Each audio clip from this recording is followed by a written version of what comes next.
Hello and welcome back to another Darc Avengers War recap.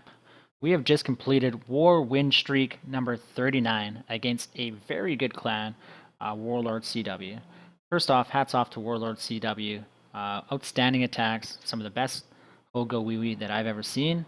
Warlord CW, I don't know, a few months ago they managed to draw WHF, so we absolutely knew that we were facing a very strong clan.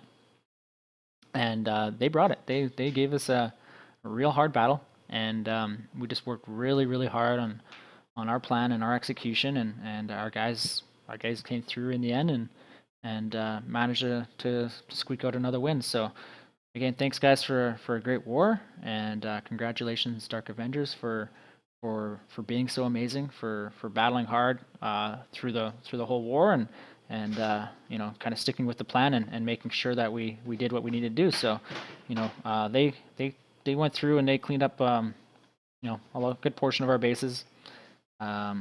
We have a lot of 8.5s, and we've been noticing lately that our 8.5s have been hurting us in war matching.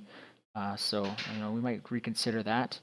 You know, as the attack went, or as the war went, we used all our attacks. They left a few attacks on the board, and you know, we were a little surprised that that they didn't get their attacks in down the stretch. But you know, I guess at that point we'd taken over the lead and had a bit of a command on it.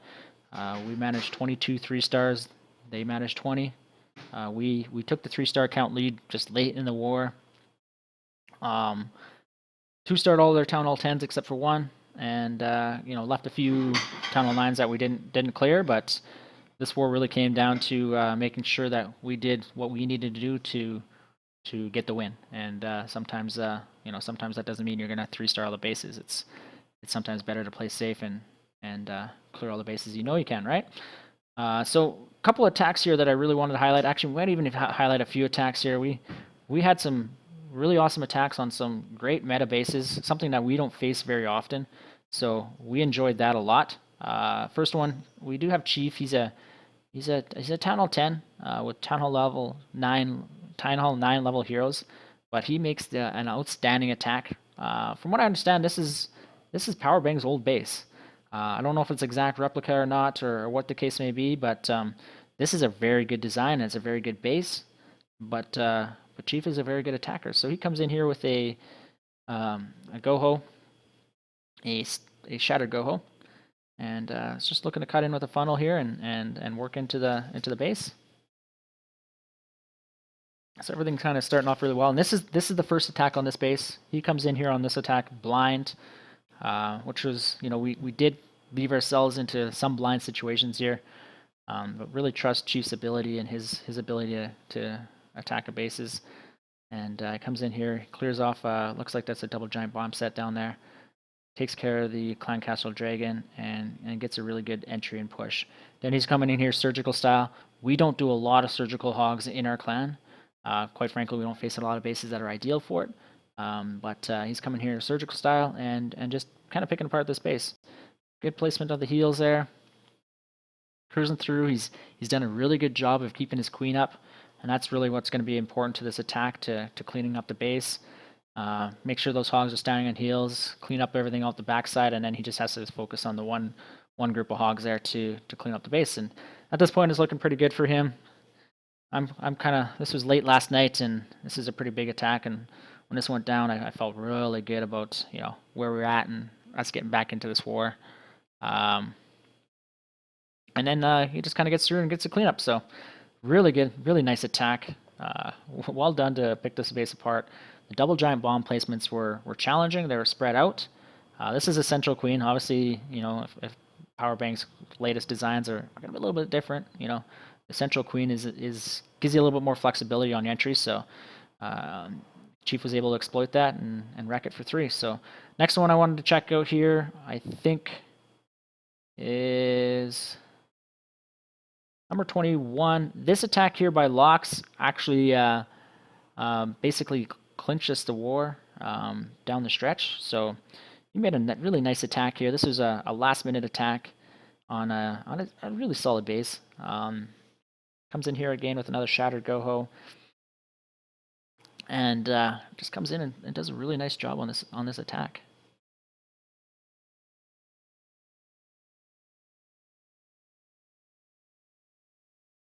So gets his heroes down there, cuts a nice little funnel. Good placement of the jump to get him right into the core there, get him into the queen. Uses the rage there to help take care of the CC. That rage might have been a little bit deep here, but I think the wizard's going to go and stand in it there and help out. But you know, maybe a little tip there is to drop that rage just a little further back so you can be sure that your queen is in it. But it worked out pretty well. Takes care of that dragon, and at that point, once the dragon's down, he's good to go. The dragon's going to go eventually here. And there he goes. He should have it. There we go. So a little bit off on that entry point there, but you know, got what he needed out of it.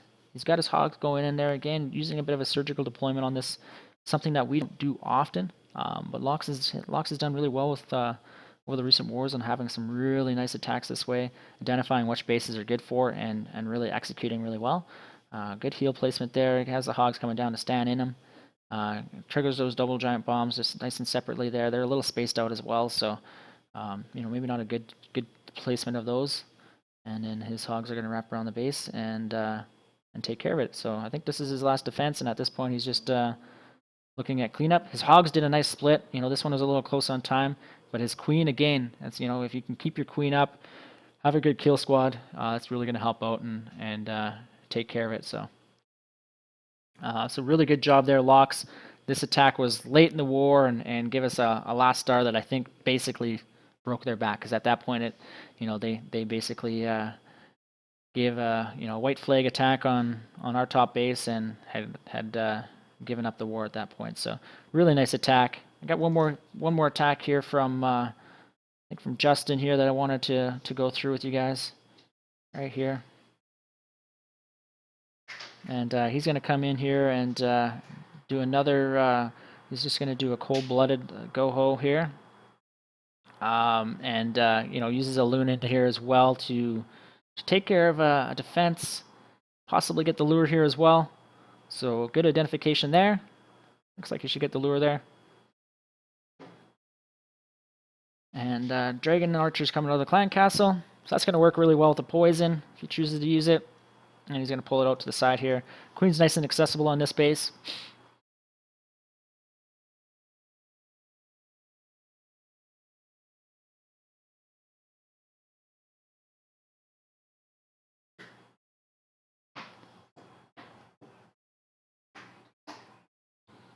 And right now I got Justin here on chat here correcting me. He actually didn't even do a cold-blooded. He did just a pure hogs. No golem in this attack.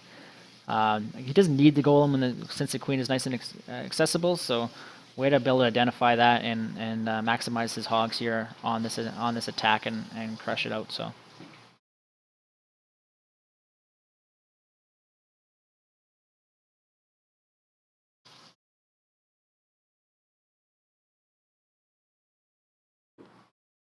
Cruises through there, triggers off some bombs, but he's got his hog standing in heals. Again, this is a cleanup attack, so he knew exactly where everything was and had the attack well planned out. This was a big attack here for Justin. He was needing a big 3-star, and you know, we were at this point in the war really needed another 3-star there. I think this one probably put us ahead in the 3-star count, or at least got us right back in the mix. It was a really tight war down to the end.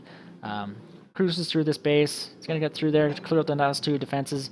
Again, his queen is up, his king is up, and he's done really well to keep his kill squad alive, and you know, that helps out a ton in cleanup and make sure that goes well. So great attack here, Justin. Way to make sure you help out and get a big 3-star late in the war, and you know, kind of goes to our ability to win this war and close it out. So we're gonna let this one close out, and then we're gonna cut the video and play some music and go through a few more attacks and go from there. So we'll see you guys back at the end of the war.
All right. So we had a lot of good attacks on a lot of really good bases from the Warlord CW. So I could probably keep this recap going all the way through all of our attacks. But again, great work from the Darc Avengers. You guys did awesome this war. Excellent communication. Really hard work into this war and making sure we made the right attacks at the right time. And yeah, it was just really an impressive win. These guys were good. They were solid. They brought the meta bases that we've been looking for. This is a true test for us, and we came out and we passed. So keep up the good work there, guys. Another really good clan win. Just awesome work. As we stand now, we faced another clan here. We got a South Korean clan. They have 165 war wins. Looks like a really solid match. Again, we are outweighed at Town Hall 8.5. We did bring a few less this war. But we continue to get hit by the Town Hall 8.5 bug here, so we'll give it our best. Keep up the great work, guys. Thanks for being awesome, Darc Avengers, and another war recap out. And remember, all your base belong to us.